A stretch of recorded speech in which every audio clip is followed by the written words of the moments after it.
Hello St. Elmo's Fire. So in my last video, which was a month ago, I ended by saying I was going to rebuild, and I meant that literally. I wanted to rebuild this. I wanted to take everything down, push everything out of this room, and just start over and come up with something better.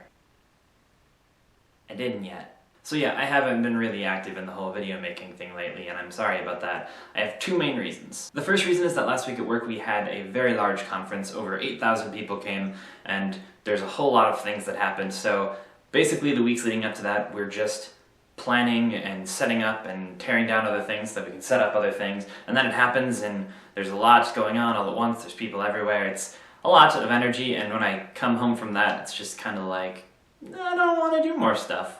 But that's over now, so I'm not quite so drained when I get home. My other excuse is not so legitimate. Basically, I've been playing a lot of video games. Specifically, I've made it my goal to beat XCOM on classic difficulty before the sequel comes out next year, and that seems like an absurd goal to make, especially for someone like me who apparently only sets goals for absurd things. But there's a reason that I'm so high in this game, and that's pretty much what I'm going to talk about for the rest of this video.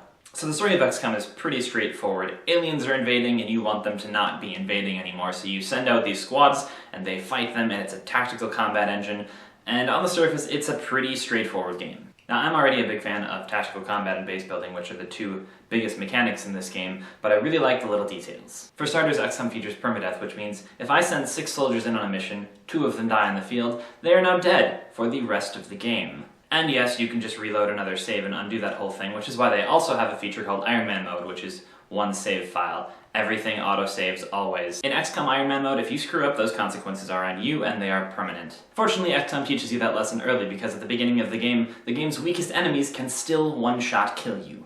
Of course, at least at the beginning of the game, it's only rookies dying. What really hurts is later in the game when you've put a whole bunch of time into one particular soldier who has become a badass killing machine, and they die because you decided to roll the dice and hide them in cover with 3 guys who could shoot at them, and they all hit. What really makes this fun is to name your squad after your friends, which means that sometimes your friends die in unintentionally hilarious and horrifying ways. Sorry, Cal.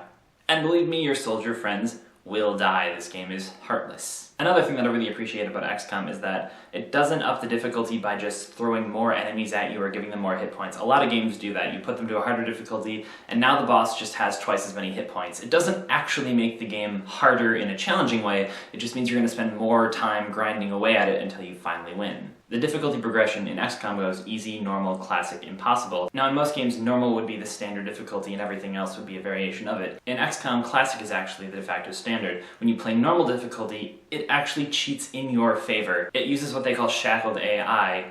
The enemies might make worse decisions than they know they should make because you're playing on normal and you're not ready for them to actually be as smart as they really are. For example, maybe you've clustered all of your soldiers together in one place. In a later difficulty, one of the larger soldiers might decide to throw a grenade at you and hurt everyone all at once and make you really sad. On normal difficulty, there might be like a 1 in 3 chance of that happening. And speaking of 1 in 3, everything in XCOM is driven by percentages. You have a certain percentage to hit a shot. What this means is that you end up in a lot of situations where maybe your soldiers all have a 50% hit chance, and if they hit, sure, you'll win the mission, it'll be easy. And on the other hand, if they miss, you're completely screwed, and now on the next turn, all of the enemies can move around and flank you with high percentage shots that will kill you. What most people don't realize if they start the game on easy or normal is that these percentages aren't quite what they think they are. Let's say you have a 60% chance to hit. Our brains assume that as a 6 in 10, most of the time that shot should hit. Now in reality, you're rolling the dice every single time. You can miss 20-60% shots in a row. It's unlikely, but it's possible. But in the lower difficulties, the game realizes that you're going to get frustrated, so the first time you miss a 60% shot, it actually tips the scale in your favor for the next shot. It'll still say 60%, but it might actually be 64%. And then 68, and then 70, until eventually you hit a shot. This is especially entertaining when people move from normal to classic and then start asking online why the game is cheating because they're missing so many high percentage shots in a row.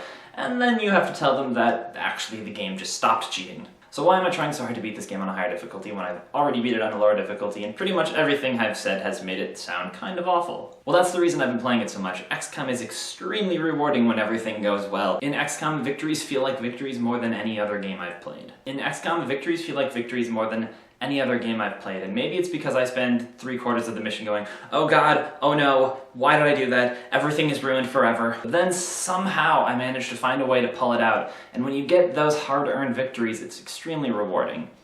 Sometimes you don't get those hard-earned victories and half your squad dies, and then you're extremely angry, but not usually, hopefully. Anyway, I'm actually doing pretty well in this latest run through. I think because I stopped naming people after my friends. That's just asking for trouble. Okay, that's it. I'm sorry that this video had almost nothing to do with almost anything. I'm sorry that I haven't actually rebuilt yet. I'm sorry that I haven't been more active. I'm sorry that, honestly, as soon as I finish this, I'm gonna go play more video games. See you later, St. Elmo's Fire.